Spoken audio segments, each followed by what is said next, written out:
अगर आप भी नॉर्मल भिंडी खा खा के बोर हो गए हैं तो एक बार मेरे तरीके से इस तरह की भिंडी बना के देखिए, फिर बात करिए कि वाकई में भिंडी किस तरह से बनाई जाती है।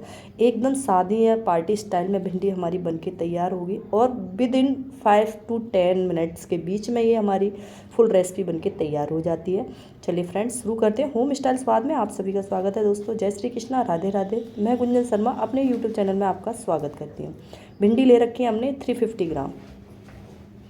इनके इस तरह से ऊपर और नीचे के पार्ट को हम काट लेंगे।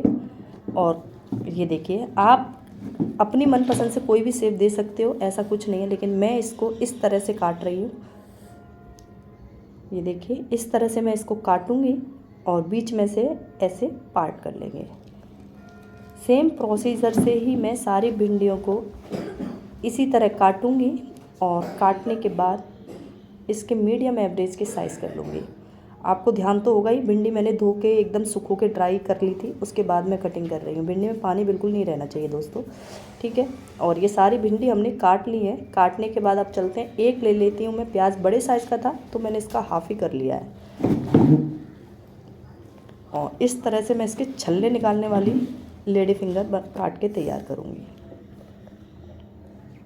अगर फ्रेंड्स आज से पहले आपने ये इस तरह की भिंडी खाई हो या बनाई हो तो प्लीज़ मेरे साथ कमेंट में ज़रूर बताएं कि ये भिंडी आपको कैसी लगी, है ना। मैंने तो पहली बार ही बनाई है, बिकॉज़ मैंने कभी इससे पहले इतने मसाले और ये सब चीज़ें डाल के नहीं बनाई थी, क्योंकि मेरे बच्चों को नॉर्मल भिंडी ज़्यादा पसंद थी। तो इसको जब मैंने बना के खिलाया ना तो वो नॉर्मल को भूल गया, बोला मम्मा ये मसाला भिंडी ही चाहिए, ठीक है। तो अब हो गया इतना। इसके बाद साइड कर देंगे, कढ़ाई को रख देते हैं गैस के ऊपर। फ्लेम को कर देंगे थोड़ा सा स्लो ऑयल डाल के, क्योंकि अच्छे से ऑयल हमारा गर्म हो जाएगा तभी हम डालेंगे इसमें हमारा कटा हुआ प्याज। प्याज को काटने के बाद में फ्लेम बिल्कुल स्लो ही रहेगा दोस्तों। और इसके बाद मैं डाल रही हूँ इसमें भिंडी।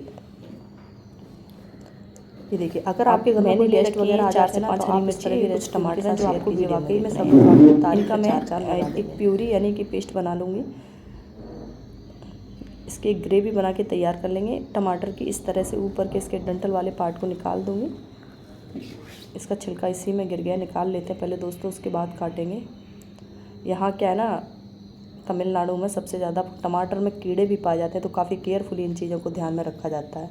अब सारे टमाटर काटने के बाद ये कुछ मसाले ड्राई ले रखे हैं, क्योंकि मुझे ज़्यादा स्पाइसी नहीं बनानी है। प्रॉब्लम बच्चों की है, क्योंकि बच्चे ही नहीं खाएंगे तो फिर क्या ही फ़ायदा है। अगर आप चाहो तो उसका कर सकते हो। काजू डाल के हमने इसका एक पेस्ट बना के तैयार कर लिया है। और ये हमारे स्लो फ्लेम पर आपको दिख ही रहा है, एकदम बढ़िया फ्राई हो ही रही हैं। और इसको एक चीज़ ध्यान रखना, हमें ढक के कुक नहीं करना है। ढक के करने से स्टीम निकलेगी तो ये लचीली हो जाएगी, तो इस चीज़ का आपको खास ध्यान रखना पड़ेगा अगर आपको मसाला भिंडी एकदम ड्राई वाली बना के तैयार करनी है तो। चलिए, ये हमारी हो गई है कुक। अब मैं इनको ठंडा होने के बाद निकाल रही हूँ।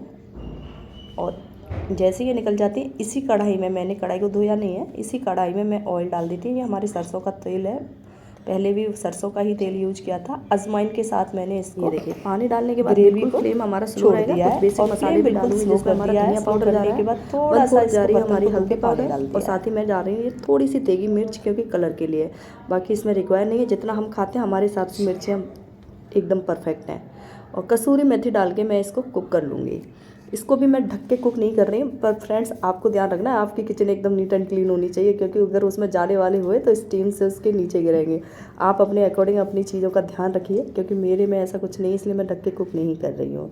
देखिए, ग्रेवी हमारी पक गई है। पकने के बाद में मैंने अब ये जो फ्राई की हुई मिर्ची और प्याज थी, फ्राई की हुई भिंडी और प्याज थी, वो इसमें ऐड कर दी है। ये देखिए,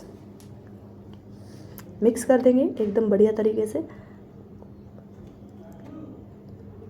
फ्रेंड्स, एक रिक्वेस्ट है, सबसे पहले मैं नमक डाल देती हूँ, उसके बाद आपसे रिक्वेस्ट करती हूँ। फ्रेंड्स, एक रिक्वेस्ट है, अगर आप कोई भी व्यक्ति मेरे चैनल पे जुड़ा है तो प्लीज़ मेरे चैनल को सब्सक्राइब कीजिए, लाइक कीजिए, शेयर कीजिए फैमिली फ्रेंड्स के साथ, और मुझे बताते रहिए कि मेरी वीडियो में अगर कोई कमी है। मुझे अपनी तारीफ़ की ज़रूरत नहीं, मुझे मेरी कमी की ज़रूरत है, क्योंकि उसको मैं दूर कैसे करूं। तो मैं चाहती हूं आप लोग मुझे शेयर करें कि मेरी कहाँ वीडियो में आपको कुछ ऐसा लग रहा है कि जो ठीक नहीं है, तो आप मुझे मतलब एकदम खुले माइंड से आप मुझे बता सकते हैं। तो इसमें कोई डाउट नहीं है, मुझे तारीफ़ नहीं चाहिए, मुझे मेरी कमियाँ चाहिए, ताकि मैं आगे आने वाली उस कमी को दूर कर सकूं।